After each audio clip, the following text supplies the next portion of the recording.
1910년 5월 15일 대한매일신보에는 이런 충격적인 기사가 실립니다.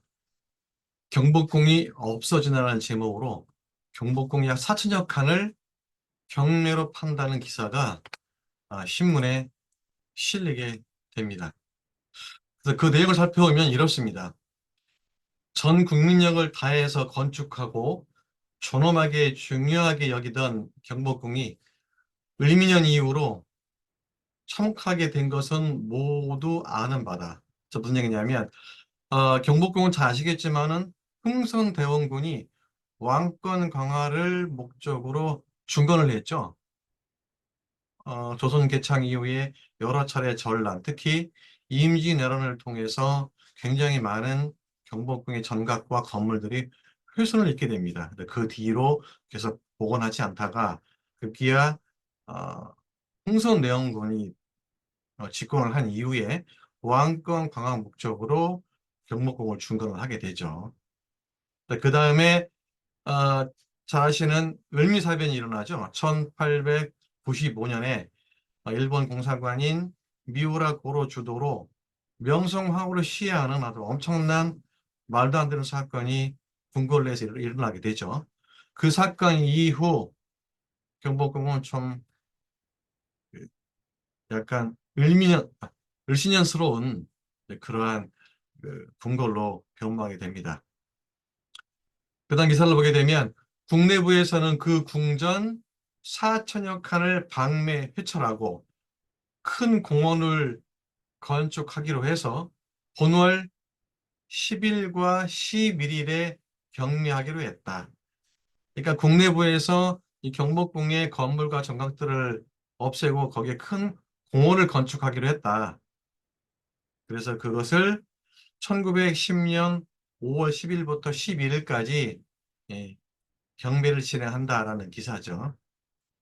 계속 기사 내용을 보게 되면 원래는 한국과 일본인 중에 약 80여 명이 참여했는데 경매죠.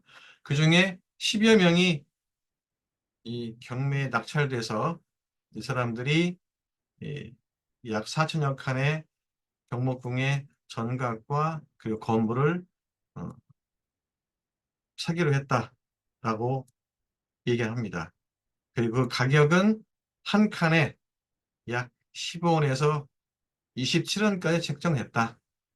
근데 문제는 그중에 3분의 1은 일본인 복정 청삼랑이라는 사람이 사기로 돼 있는데 이 사람은 누구냐면 동양척식 주식회사, 즉 한국을 수탈하고 만주 침략의 천병이었던 바로 동양척식 주식회사의 총재 우사카와 가즈마사의 첩의 아마 집안 사람인 것 같습니다. 그 사람이다.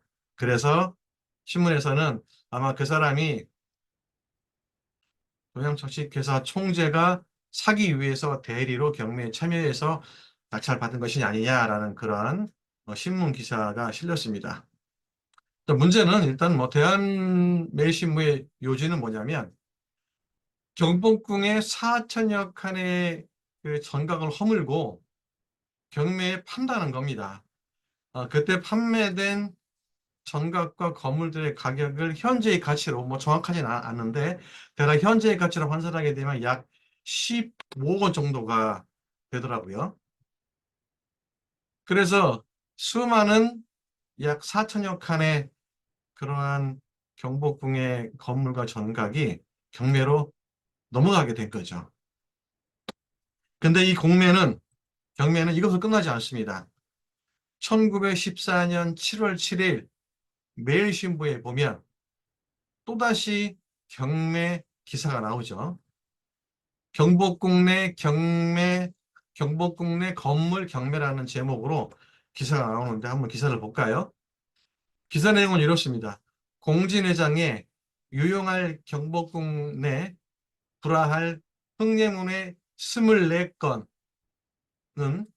9일 오전 10시부터 총독부에서 경매 입찰을 진행하기로 했다. 그리고 오른쪽에 25건은 가포 9건, 의로 7건, 병호 3건, 정호 9건에 나누어 매 각 호를 입찰을 한다. 입찰 희망자는 입찰 주의 기타 상세를 조사과에 확인하고, 그리고 차등의 건물은 입찰을 마치어 계약을 한 후 30일 이내로 철거하는 조건이다. 뭐 이러한 내용의 신문 기사가 실리게 됩니다. 근데 이때 헐리게 되는 건물을 살펴보면 아마도 앞에서 설명된 것처럼 가퍼라고 한 것 중에 하나라고 판단이 드는데요. 바로 화면에 보시면은 경복궁 흥례문이 이 경매 물건으로 포함이 된 겁니다. 그러니까 흥례문, 앞에 보이시는 이 흥례문과 좌우 전각도 경매 대상으로 돼서 이때 낙찰이 되게 되죠. 이 사진은 전각이 헐리기 전인 1906년에 촬영된 흥례문의 모습입니다. 자, 그럼 이때 경매로 넘어간 이 경복궁의 전각과 건물들은 어떤 용도로 쓰였을까요? 어이없게도 그때 철거된 경복궁의 건물들은 기생집이나 요리집이나 그리고 개인 집의 장식물로 썼다는 사실입니다. 한나라 궁궐의 건물이 기생집과 요리집 그리고 개인집으로 됐다는 것, 참 놀랄만한 사건이죠. 앞에 보시는 것은 바로 그 당시 철거됐던 흥례문이 2001년 복원된 상태입니다.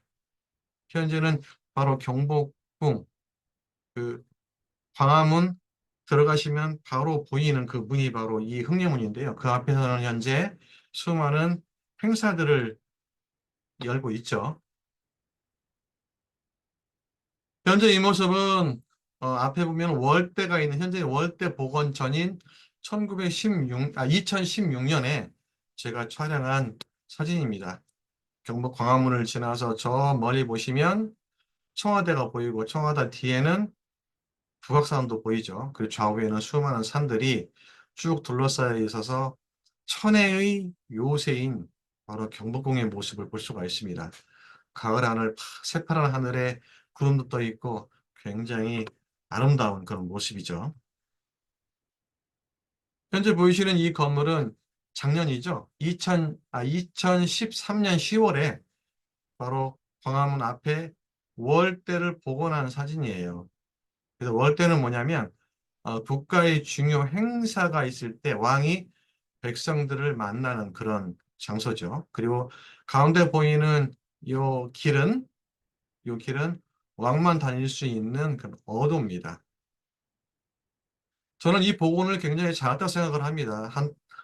한편에서는 교통 방해가 되는데 굳이 이렇게 많은 돈을 들여서 복원할 필요가 있냐라고 생각하는데 저는 문화유산은 복원하고 계속 원래의 상태로 계속 후손들에게 물려주는 것이 맞다고 생각합니다. 근데 현재의 복원도 보게 되면 완벽한 복원이 아니죠.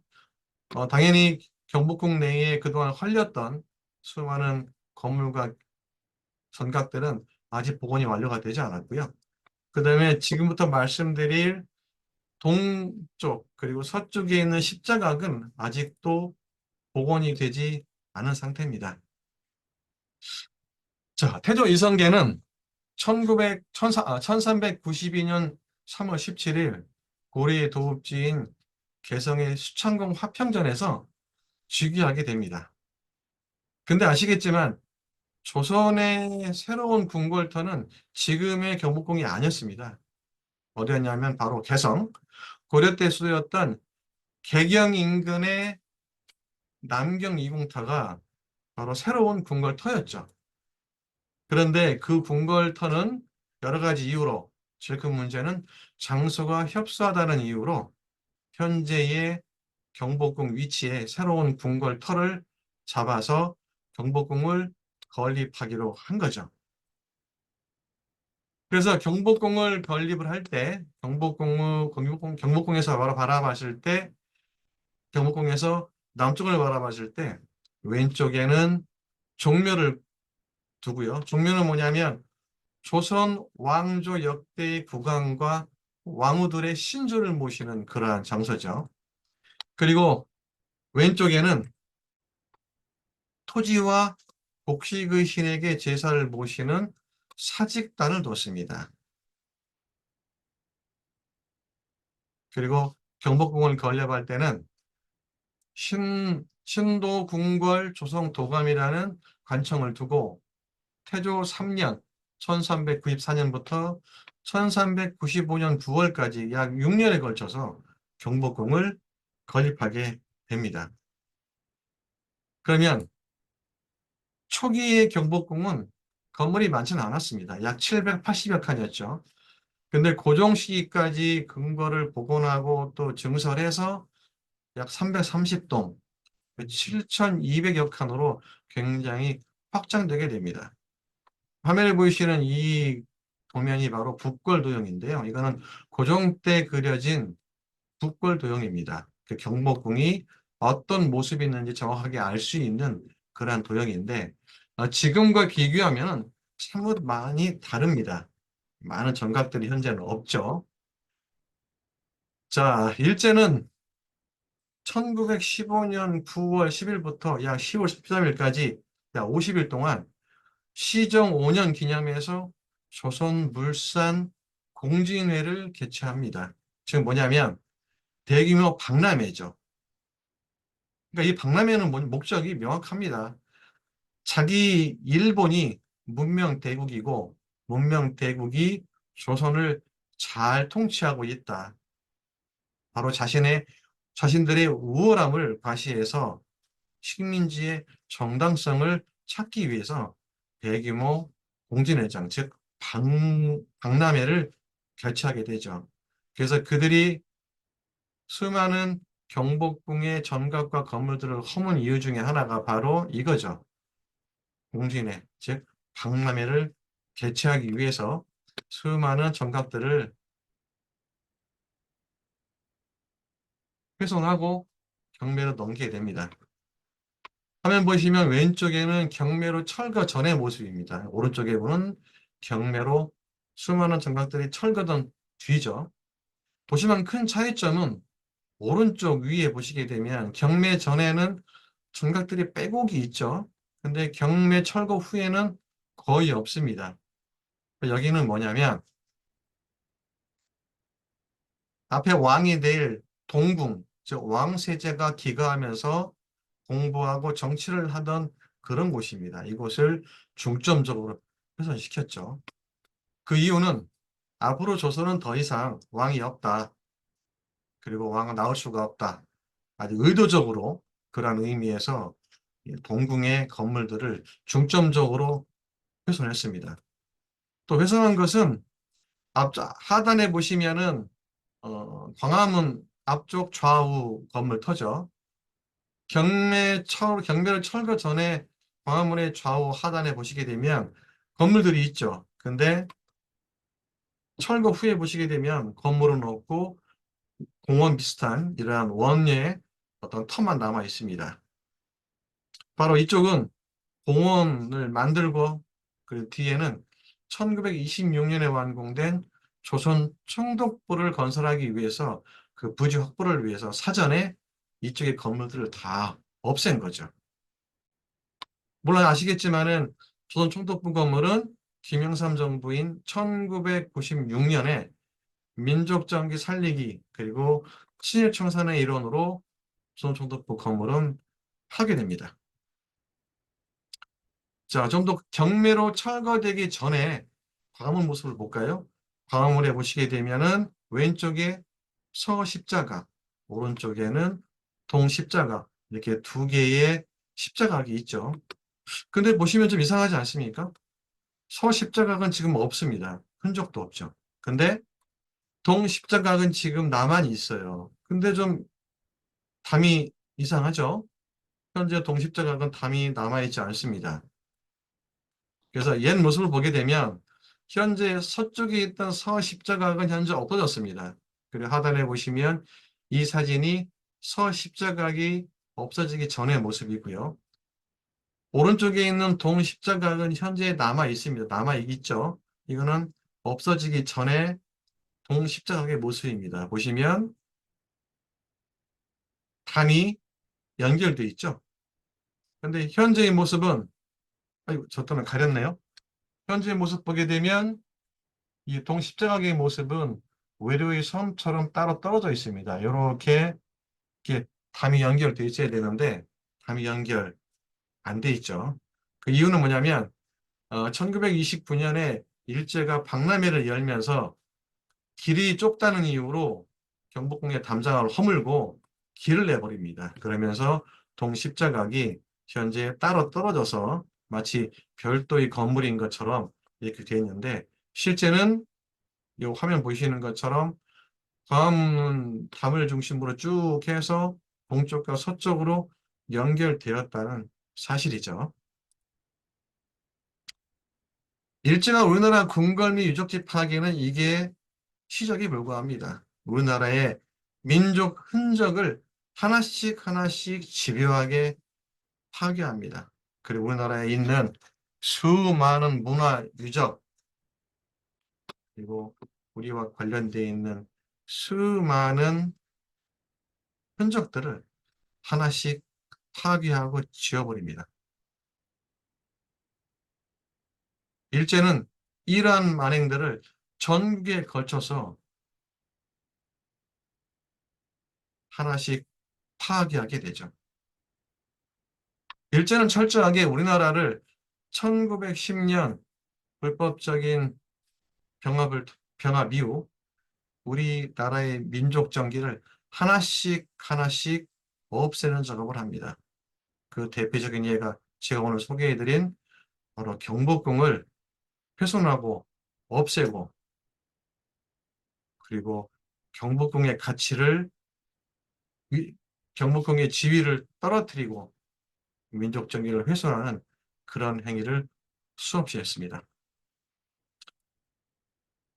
이러면서 우리 민족 문화유산이 하나씩 하나씩 파괴되고 변조되는 그러한 사건을 당하게 되죠. 오늘은 경복궁이 어떻게 훼손됐고 그리고 그들이 어떻게 그것들을 활용했는지 그 내용들을 살펴봤습니다. 감사합니다.